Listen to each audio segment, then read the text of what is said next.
جس نے اس دین کو دین مان کر اس پہ زندگی گزاری اس کا معاملہ بہت ہی آسان ہوگا. اللہ تعالی ہم کو دین کی صحیح سمجھ عطا فرمائے. وآخر دعوانا الحمدللہ رب العالمین. ماشاءاللہ. مصطفیٰ کا اشارہ ہوا آسماں پر قمر پارا پارا ہوا.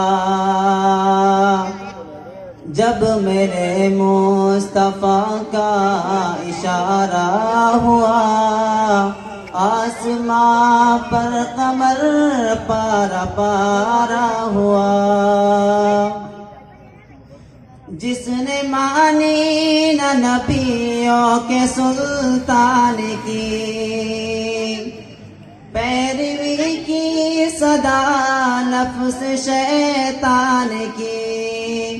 جس نے مانی نہ نبیوں کے سلطان کی پیروی کی صدا نفس شیطان کی اس کا دونوں جہاں میں خسارہ ہوا. آسماں پر قمر پارا پارا ہوا. کیا زمین اور کیا آسماں دوستو کیا زمین اور کیا آسماں دوستو بھول بیٹھا ہوں سارا جہاں دوستو جب سے شہر نبی کا نظارہ ہوا. آسماں پر قمر پارا پارا ہوا. بن کے اہل صبح کو الہ کھائے گا بن کے اہل زباں کو الہ کھائے گا. اس میں تعریف ہرگز نہ کر پائے گا. یہ ہے قرآن رب کا اتارا ہوا. یہ ہے قرآن رب کا اتارا ہوا. آسماں پر قمر پارا پارا ہوا.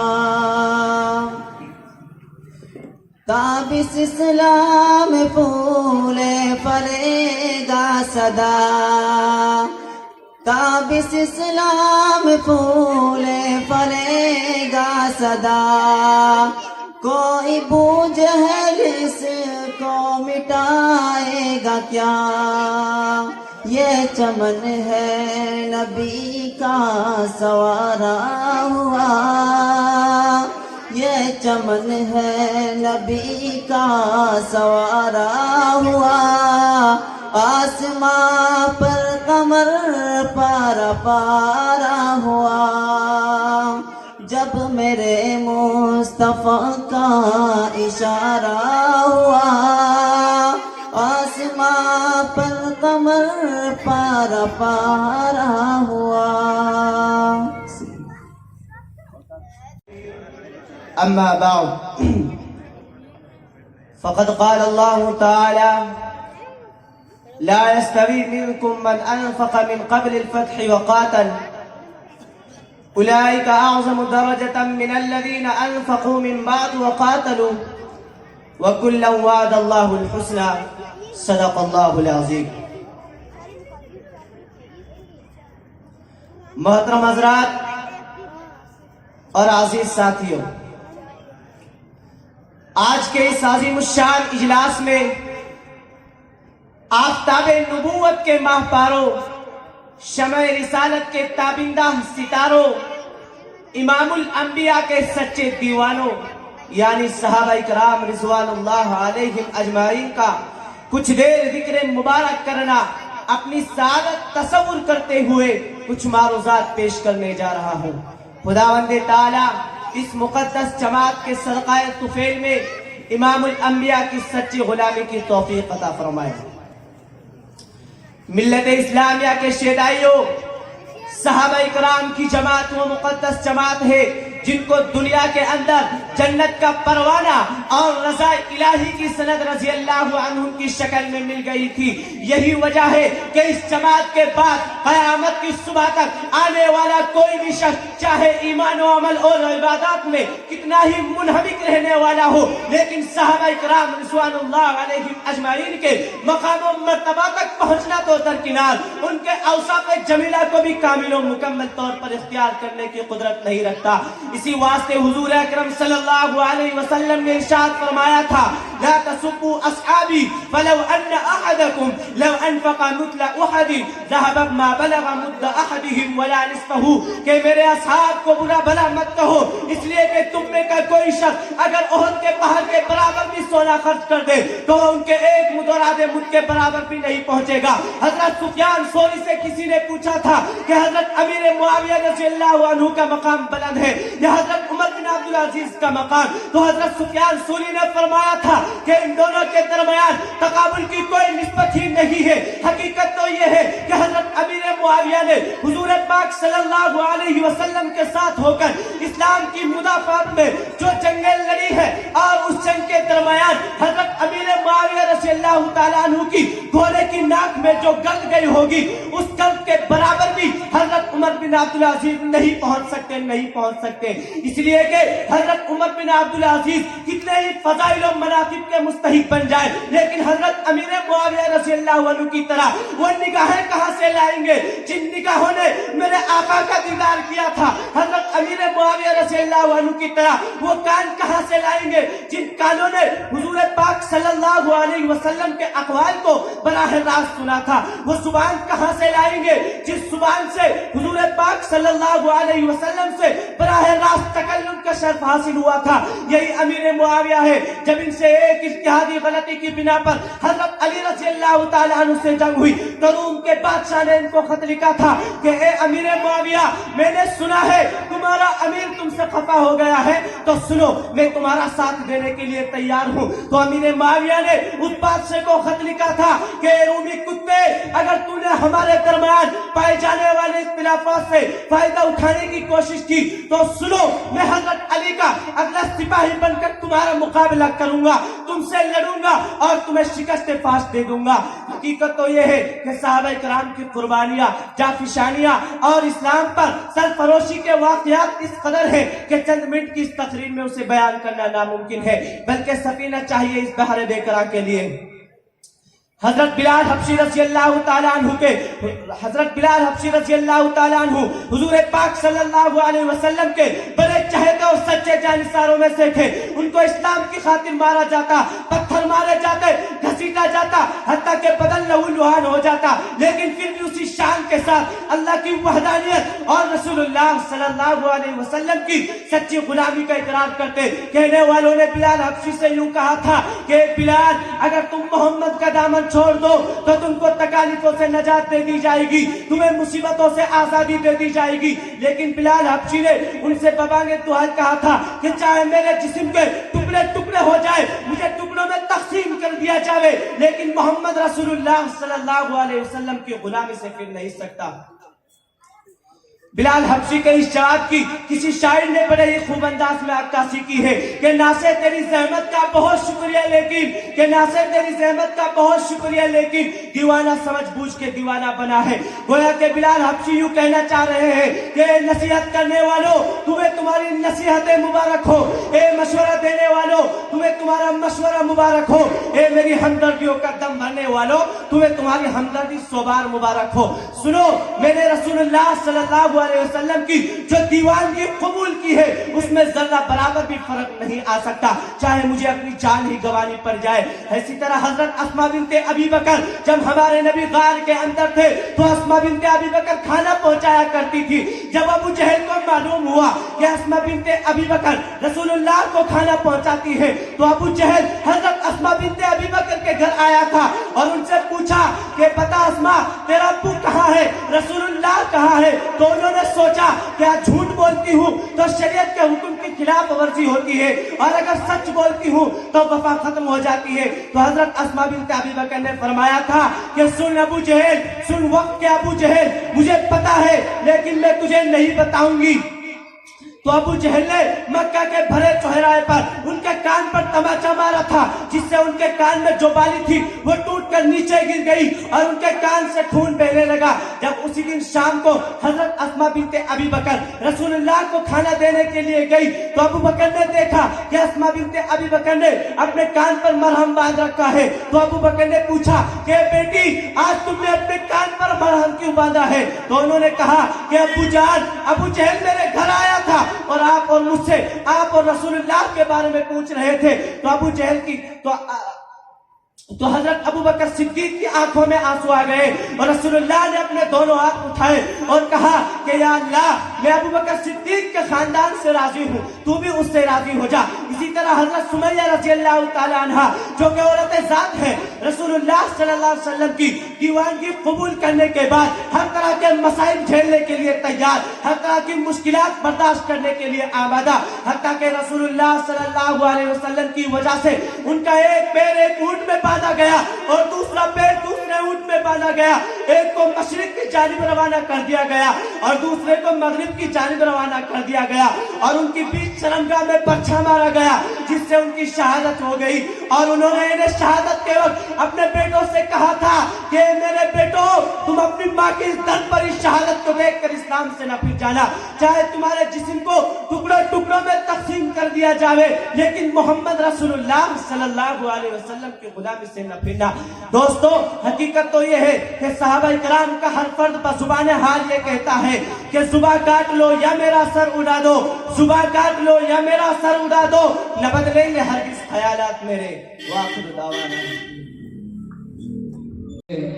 100 روپے ولی محمد ڈھولڈی کی طرف سے آئے ہیں، 200 روپے ذاکر حسین ڈال کی طرف سے، 200 روپے صادق حاجی نواب الدین کی طرف سے، 1100 روپے مشتاق کیپٹن شوکت علی راون کی طرف سے، 200 روپے حافظ محمد سلطان گندیلی والے کی طرف سے، 500 روپے سمیر بھائی راون کی طرف سے اور 500 روپے شمشیر شوکت علی راون کی طرف سے، 200 روپے محمد معاذ ڈھولڈی کی طرف سے دیے گئے ہیں۔ اللہ ان کے دینے کو قبول فرمائے۔ السلام علیکم۔ الحمدللہ وحدہ والصلاة والسلام علی من لا نبی بعدہ، اما بعد، قل ان الموت الذي تفرون منه فإنه ملاقيكم ثم تردون إلى عالم الغيب والشهادة فينبئكم بما كنتم تعملون۔ وقال النبي صلى الله عليه وسلم كن في الدنيا كأنك غريب أو عابر سبيل۔ پیام مرگ سے اے دل کیوں تیرا دم نکلتا ہے، پیام مرگ سے اے دل کیوں تیرا دم نکلتا ہے، مسافر روز جاتے راستہ یوں ہی چلتا ہے۔ مومن کبھی ہوتا نہیں موت سے خائف، مومن کبھی ہوتا نہیں موت سے خائف، ایمان کا جوہر ہے بس اللہ سے ڈرنا۔ عمل سے زندگی پر غافلوں کا فخر کرنا ہے، عمل سے زندگی پر غافلوں کا فخر کرنا ہے۔ یہ جینا کوئی جینا ہے کہ جس کے ساتھ مرنا ہے۔ جگہ جی لگانے کی دنیا نہیں ہے، جگہ جی لگانے کی دنیا نہیں ہے، یہ عبرت کی جا ہے تماشا نہیں ہے۔ ایک دن مرنا ہے آخر موت ہے، کر لے جو کرنا ہے آخر موت ہے۔ برادران اسلام و محترم حاضرین، موت ہر جاندار کے لیے کتنا بھیانک اور کیسا خطرناک لفظ ہے۔ موت سے ہر شخص بھاگتا ہے، بچہ ہو یا جوان، بوڑھا ہو یا بوڑھی، مرد ہو یا عورت، جھوپڑیوں پر رہنے والا ہو یا کوٹھیوں کا، دیہاتوں پر رہنے والا ہو یا شہروں کا، مسافر ہو یا مقیم، موت کی اصطلاح اٹھ کو کوئی پینا گوارا نہیں کرتا، موت کی آواز کو کوئی سننا نہیں چاہتا، مگر اس کے باوجود موت ہر ایک کے پاس آتی ہے۔ کبھی تو ماں کی گود میں آتی ہے اور ماں کی آرزو کو خاک میں ملا کر رکھ دیتی ہے، کبھی تو یہ بھرپور جوانی میں آتی ہے اور ہزاروں کی تمناؤں پر پانی پھیر دیتی ہے، کبھی تو یہ بڑھاپے میں آتی ہے، غرض موت ہر ایک کو آتی ہے، فرق اتنا ہے کہ آج ان کی کل ہماری باری ہے۔ اسی کو اللہ رب العزت نے قرآن کریم میں اس طرح بیان فرمایا، قل ان الموت الذي تفرون منه فإنه ملاقيكم، اے نبی فرما دیجئے جس موت سے تم فرار کرتے ہو وہ کہیں ضرور ملے گی اور تمہیں اس مالک کی طرف لوٹنا ہے جو تمہارے ظاہر و باطن اور اندر و باہر کا علم رکھتا ہے، اور تمہیں کل قیامت کے دن جس میں اولین آخرین جمع ہوں گے اور نفسی نفسی کا عالم ہوگا، تمہارے اعمال تم سے تنبیہ کرے گا۔ اگر تم نے خدا اور اس کے رسول کی اطاعت و فرما برداری میں زندگی گزاری